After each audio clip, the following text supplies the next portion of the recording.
कि जन्मदिन झारखंड लोग झारखंड भाषा पढ़े लगतो, झारखंड भाषा लिखे लगतो, तो एखनी के तो हरवे पारवे नहीं। तो ना तोर भाषा वो लिखे देतो, ना तोर भाषा वो पढ़े देतो, ना तोर आगू बढ़े देतो।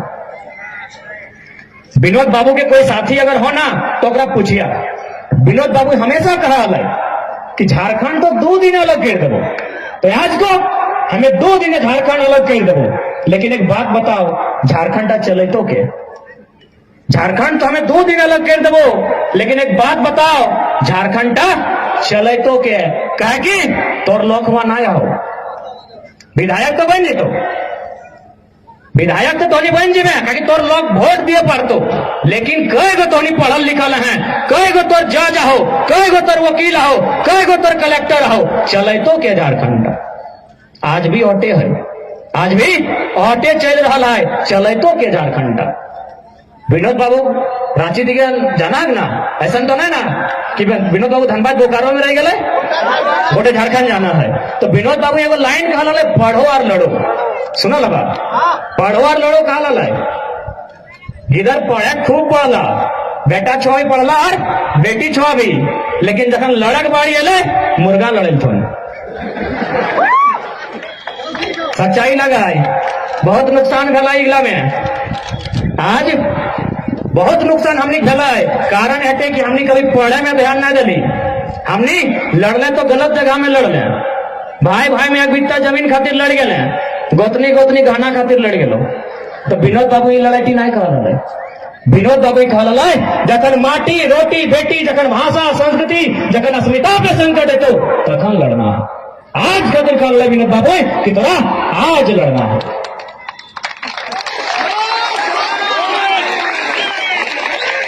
हमने देश के एक बहुत बड़ा महान विभूति जयपाल सिंह मुंडा में वो लाइन कहा ला, जयपाल सिंह मुंडा के जाना है ना, एकमात्र, ऐसे तो बहुत सारा हल्दी आदिवासी संसद में, लेकिन एकमात्र आवाज है जो पूरा संसद के हिलाई कर रखा है, एक लाइन कहा ला, अध्यक्ष महोदय आप जिसे विकास करते हैं वो आदिवासियों के लिए कब्र साबित होगा। आज भी कब्र साबित हुआ। कैसे? आपने विकास कहा डैम को, आपने विकास कहा कोलियरी को, लेकिन विस्थापन कौन हुआ? आदिवासी मूलवासी। आपने क्या कहा कि चांडिल डैम बना दिया, विकास हुआ, लेकिन मेरा हजारों घर बेघर हुआ, वो मेरे लिए कब्र साबित हुआ। 70 साल पहले जयपाल सिंह मुंडा ने कहा था कि आप जिसे विकास करते हैं वो हमारे लिए कब्र का साबित होगा। आज वही दर्द औरते दर्द लगो। और एक बात, हम हमेशा अपने भाषण में कहते हैं कि हमको किसी व्यक्ति से भेद नहीं है, वो बिहार का रहे, चाहे यूपी का रहे, चाहे बंगाल का। हम अपने राज्य में आपकी भाषाओं को मान्यता नहीं देंगे, क्योंकि राज्य मेरे लिए बना है। हमारे भी 12 लाख लोग कोरोना काल में 12 लाख लोग, कोई तमिलनाडु से, कोई महाराष्ट्र से वापस आया। क्या हमारी भाषा वहां है? जब ना है तो झारखंड चारागाह का है, झारखंड चारागाह का है, यह सरकार को बताना होगा। आज तमाम विधायकों से इस सत्र में केवल यही बात करनी होगी कि झारखंडी कौन है, पहचान कीजिए। फोकट में नहीं मिला है झारखंड, 88,000 लाखों शहादत के बाद झारखंड मिला है। लोग कहते हैं ना भाई भाई, अरे भाई भाई भाई का मतलब है पंजाब और हरियाणा का बंटवारा। हरियाणा ने अलग राज्य मांगा, पंजाब ने दे दिया। भाई भाई का मतलब होता है मध्य प्रदेश और छत्तीसगढ़ का बंटवारा। छत्तीसगढ़ ने अलग राज्य मांगा, मध्य प्रदेश ने दे दिया। झारखंड और बिहार भाई भाई अगर कहते हैं तो आप लोग मूर्ख नहीं, महामूर्ख हैं, क्योंकि हमने 88 साल लड़ा है। भाई भाई की बात नहीं कीजिएगा। एक गुलाम और एक गुलाम और मालिक की बात कीजिए। हमने 88 साल लड़ा है। भाई भाई वो नहीं होता है। एक भाई अधिकार मांगे, दूसरा दे दे, उसे भाई भाई कहते हैं। यहाँ भाई भाई जैसी कोई बात नहीं है। फिर भी हम सबका सम्मान करते हैं। हमने सबका सम्मान किया है। कैसे से कह दो, एगो भीख मांगे वाला के कहिए तो भीख मांगे तो दुकान चल जो, कोई व्यापारी नहीं, वो डूबी देता है। कथी देता है? डूबी बुझा ना, कटोरी, हाँ डूबी भीख देता है। सेहो गाय दे के भीख देता है। कोकरो गाँव जो वो सुपिया देता है, वो भोगता सुपिया देता है। और सूप मने की कि अरे भीख मांगे वाला तो हूं भरल रही है, तोरो कुछ नहीं घटता है, हमरो कुछ नहीं घटता है, सेटा लगे सूप के माने। तो हमें तो सबके लेके चलल है, हमें तो सबके लेके चलल है। अब एकर माने की हमार घर से हम पे भगे थे, माने झारखंड सबके, महाराष्ट्र लगे मराठी खातिर, गुजरात लगे गुजराती खातिर, बंगाल लगे बंगाली खातिर, बिहार लगे बिहारी खातिर, और झारखंड सबके की नहीं ना। एगो गाँव में कहावत होला बुझवा, खासकर माही काकी जेठी गिला कि लेलवा बहु सबके भोजी, सुनल है कि लेलवा बहु भैंसुरो भोजी ससुरो भोजी। काम नहीं वो लेला लगे चाहे सियान लगाए, वो जकर भोजी तकरे भोजी। सैन्य झारखंड जकर लगे ओकरे झारखंड सबके ठिकाना ले लाइए।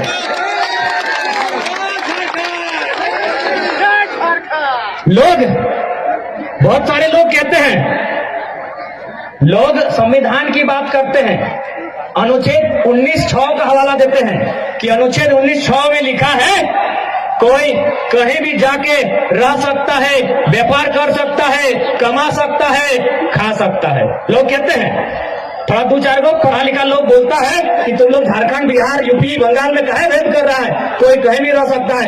तो उन लोगों को सीधा संदेश देंगे, आप थोड़ा सा पन्ना संविधान का और पलटिए, 19 में कहा अटके हैं, उसमें 395 तक है, तो आप 371 में जाइए, आप संविधान का अनुच्छेद 371A में जाइए, वहां स्पष्ट लिखा है नागालैंड नागाओं का होगा, किसी के बाप का नहीं होगा। 371A में स्पष्ट है कि नागालैंड में कोई बाहरी व्यक्ति जमीन नहीं ले सकता है। 371 भी असम के लिए ऐसने करते करते तोड़ जाएंगे 10 गो आर्टिकल है जकर में वो राज्य में कि जमीन तक ठीक से नहीं ले सकल है। यहां तक कानून है कि अगर विधानसभा से पूछ के कानून बनेगा तो। यही नहीं, भारत एक संवैधानिक देश लगे, जे संविधान के उल्लंघन करते वो की कह लेते, देशद्रोही गद्दार कह लेते ना। तो अब तो हम लोग सीएनटी का बात करेंगे कि सीएनटी का जिसने भी उल्लंघन किया है, वो आईएएस रहे, आईपीएस रहे, चाहे मिनिस्टर रहे, चाहे जज रहे, वह देशद्रोही है, वह गद्दार है। क्योंकि संविधान अनुसूची 9 12 को अनुसूची है, अनुसूची में परिवर्तन करने का साहस सब में नहीं है, उसके लिए बहुत बड़का प्रक्रिया है। 12 को अनुसूची में एक अनुसूची है 9 जिसमें भूमि का कानून है, कानून 284 को है, कानून 284 को है, जकर में जम्मू कश्मीर से लेकर तमिलनाडु तेलंगाना जितना राज्य, जितना केंद्र शासित राज्य है सब के जिक्र है, जकर में कानून नंबर 209 है, और में कानून नंबर 209 है। और 209 कानून की गए पता हो, 46, 47, 48, 49 सीएनटी कानून लगे, 71 एबीसी, 240, 41, 42 सीएनटी कानून अनुसूची 9 में है, जकर में 46 कह रहा है कि एक आदिवासी एसटी एससी ओबीसी का जमीन उसी का कौम का आदमी खरीद सकता है। तो आप बताइए रांची में आदिवासी का जमीन गैर आदिवासी कैसे खरीदा? आप बताइए, संविधान की बात करने वाले न्यायपालिका में बैठे वाले लोग बताइए, आईएएस आईपीएस देश को चलाने वाले आप बताइए, रांची में आदिवासियों की जमीन गैर आदिवासी कैसे खरीदा, जबकि वो कानून संविधान अनुसूची 9 में शामिल है। आप गद्दार हैं।